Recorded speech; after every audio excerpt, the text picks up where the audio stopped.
सुप्रभात बच्चों। बेटा आज का हमारा टॉपिक है वरदान मांगूंगा नहीं। केवल पढ़ने के लिए है और समझने के लिए है। इसके ना तो शब्दार्थ हैं ना ही इसके प्रश्न उत्तर हैं।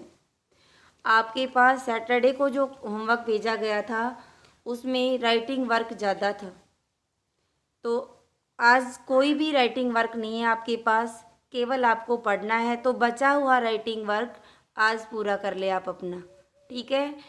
और 23 तारीख से यानी 23 जुलाई से स्कूल खुलेंगे हमारे 6 to 8 में।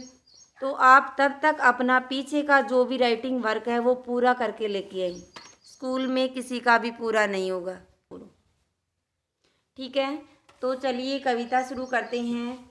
वरदान मांगूंगा नहीं। इसके कवि शिव मंगल सिंह सुमन है। कवि ने जीवन को महासंग्राम बताया है। यह हार एक विराम है, जीवन महासंग्राम है। तिल तिल मिटूंगा पर दया की भीख मैं लूँगा नहीं। वरदान मांगूंगा नहीं। कवि कहता है कि जीवन है एक, ये महासंग्राम है।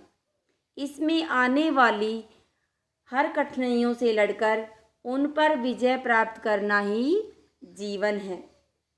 जीवन सक्रिय है, इसमें हार खाकर रुकना भी जीवन नहीं कहा जाता। कवि का शरीर लड़ते हुए भले ही थोड़ा थोड़ा घिस जाए, कह रहा है कि तिल तिल मिटूंगा पर दया की भीख मैं लूँगा नहीं। भाई लड़ते हुए भले ही थोड़ा थोड़ा करके घिस जाए, परंतु किसी की दया नहीं चाहता, उसे कोई वरदान मांगने की ज़रूरत नहीं है।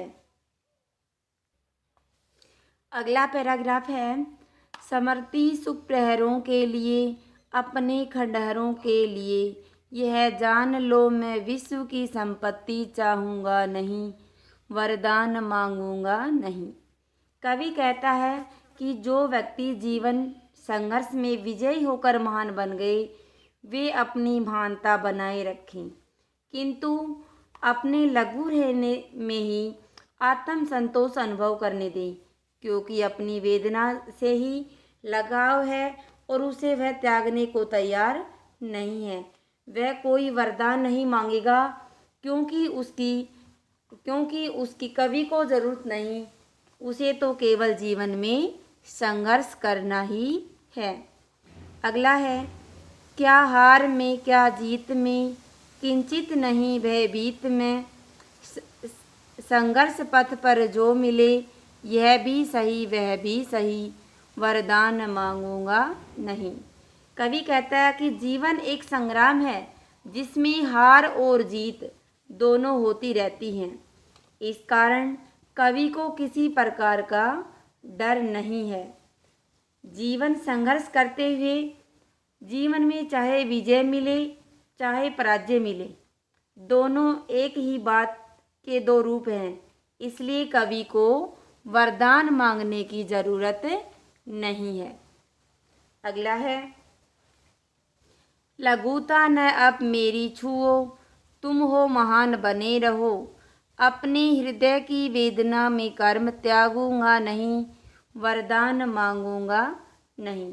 कवि कहता है कि चाहे लोग अपने हृदय को जलाएं या उसे परेशानियां दें और उसे कोसते रहें, उसकी भलाई करने के स्थान पर उसके अहित की कामना करें, इससे उस पर कोई फर्क नहीं पड़ने वाला, क्योंकि वह अपने कर्तव्य पथ पर जमकर संघर्ष करता रहेगा और इस रण क्षेत्र में भागेगा नहीं, और वो किसी से वरदान मांगने की ज़रूरत नहीं समझता या उसे कोई वरदान मांगने की ज़रूरत नहीं।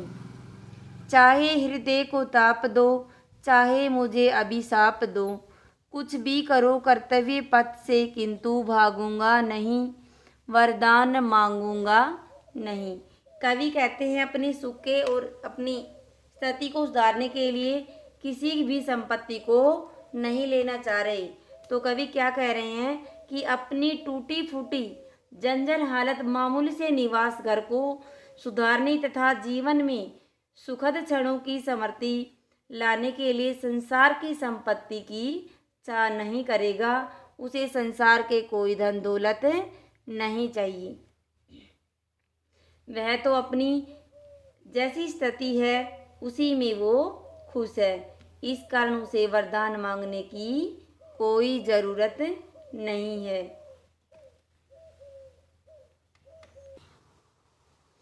लास्ट पैराग्राफ देखिए बेटा।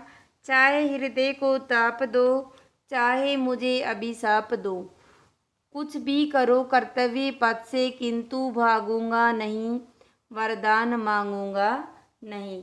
कवि कहता है कि लोग चाहे उसके हृदय को जलाए, उसे परेशानियां दे, चाहे उसे कोसते रहे, चाहे उसकी कोई भलाई करे या ना करें, पर उसके अहित की कामना करे, इसे उस पर कोई फर्क नहीं पड़ने वाला, क्योंकि वह अपने कर्तव्य पथ पर जमकर संघर्ष करता रहेगा और रण क्षेत्र से भागेगा भी नहीं। उसे कोई वरदान मांगने की ज़रूरत नहीं है। तो आशा करती हूँ आपको कविता समझ में आ गई होगी, और ये केवल और केवल पढ़ने के लिए ही और समझने के लिए है। धन्यवाद।